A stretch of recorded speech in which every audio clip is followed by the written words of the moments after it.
अस्सलामुअलैकुम नाजरीन, एक बार फिर हाजिर हैं आपकी खिदमत में। तो आज फिर जो है सियासी दुनिया में एक नया भौचाल आया है। जो मौलाना फजल रहमान साहब हैं, उन्होंने एक निजी टीवी चैनल को इंटरव्यू दिया है और उसमें वो बहुत ही उन्होंने जो इंकशाफात किए हैं वो यूनुस भाई आपको बताएंगे कि जो मौलाना ने आज जो है पिंडोरा बक्स खोला है उससे एक नई जो है वो बहस शुरू हो गई है, एक नई कहानी सामने आई है। गुलफाम भाई, पहले जो था ना, जो उस वक्त एक DGISI थे जनरल फैज साहब और आर्मी चीफ थे जनरल बाजवा साहब।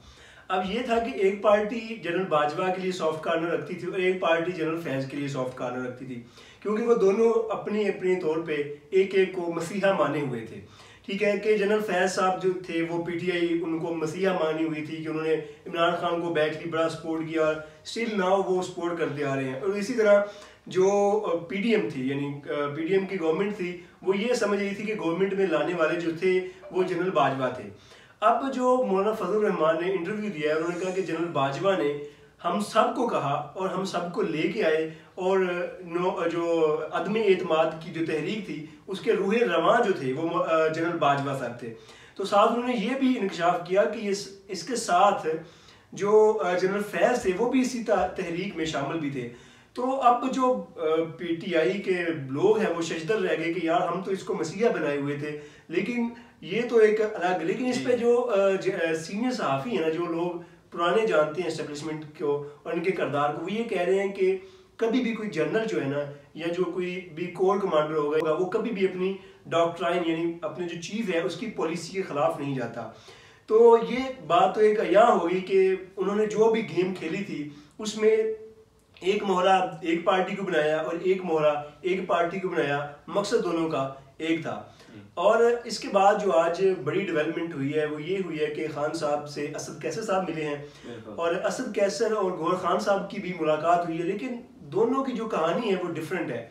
एक साहब ने कहा है कि पीपल्स पार्टी के साथ बात हो सकती है और एक ने कहा है कि पीपल्स पार्टी और मौलाना फजल रहमान के साथ। जो दोनों ही ये कह रहे हैं कि जी खान साहब, एक ने कहा है कि जी खान साहब ने कहा है कि जी पीपल पार्टी से बात करें, और जब दूसरा गौर खान जो है बैरिस्टर गौर वो आए मिलकर, तो उन्होंने बाहर जो गुफ्तगू की है उन्होंने कहा कि जी खान साहब ने ऐसा कोई मतलब के पैगाम नहीं दिया, बयान नहीं दिया। उन्होंने कहा कि हरगिज किसी के साथ पीपल पार्टी और नॉन लीग के साथ नहीं बैठना। तो ये एक खुला तजाद था जो आज मीडिया पे इस पे काफी बहस हो रही थी।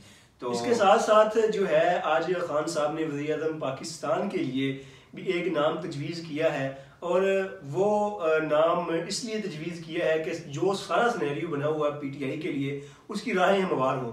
जनरल अयूब खान के पोते उमर अयूब का नाम उन्होंने वज़ीर-ए-आज़म के लिए नामजद किया है, क्योंकि एक फ़ौजी ख़ानदान के साथ ताल्लुक़ फौजी खानदानों के होते हैं और जो फौजी खानदानों के बच्चे आगे वो आर्मी में होते हैं। तो उन्होंने एक ये चाल चली है या एक अपनी तरफ से पत्ता फेंका है कि अगर उमर अयूब को वज़ीर-ए-आज़म बना दिया जाएगा तो वो फौज के साथ जो है ना वो ताल्लुकात दोबारा से अच्छे तरीके से इस्तेमाल कर सकेंगे। इसलिए उन्होंने उमर अयूब का नाम दिया है वज़ीर-ए-आज़म के लिए। और वज़ीर पंजाब के लिए जो खान साहब की मैं ये कहूँगा कि एक बेहतरीन चॉइस है।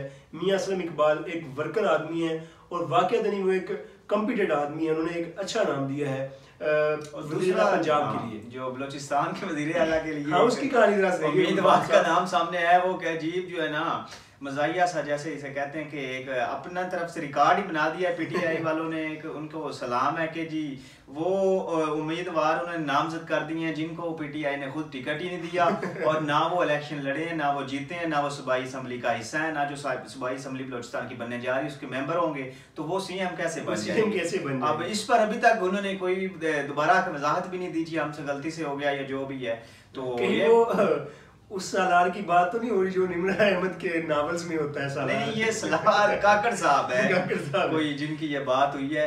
तो दूसरी तरफ जो मौलाना साहब से PTI के जो वफ्द का आज मुलाकात हुई है, बहुत बड़ा ब्रेक थ्रू है। गुलफाम साहब इसकी कहानी जरा बताइए, क्या ब्रेक थ्रू? ये कहानी ऐसी है कि यूनुस भाई जो मौलाना साहब ने आज मुलाकात हुई है असद कैसर जो PTI के हैं उनसे, तो उनकी आपस में तबादला ख्याल हुआ है। तो अब ये एहतजाज की जो कॉल दी गई है खान साहब की तरफ से, हफ्ते को एहतजाज है मुल्क भर में, ये बेसिकली जो इसकी बुनियाद है मौलाना साहब से मुलाकातों की वो एहतजाज, ताकि मौके को मौलाना साहब भी ये कह रहे हैं कि जी धांधली हुई है और दूसरी तरफ पीटीआई भी ये कह रही है, तो वो दोनों जमातें अब मिलकर जो है ना हुकूमत के जो ये आने वाली हुकूमत है उसके खिलाफ मुहाजराई करेंगी और सड़कों पर निकलेंगी इसके लिए। और दूसरा ये है कि यूनुस भाई, जो मीडिया या जो भी लोग थे वो कहते थे खान साहब किसी से मिलकर नहीं बैठते। अगर अब खान साहब ने ये कदम उठाया है तो अब उनको तनकीद का निशाना बनाया जा रहा है जी। कल ये डीजल कहते थे, आज ये वो असल में उन्हीं के बयानात को दोहरा रहे हैं कि उन्होंने खुद ही कहा था कि मैं किसी के साथ मिलकर नहीं बैठूंगा। हालांकि ये अगर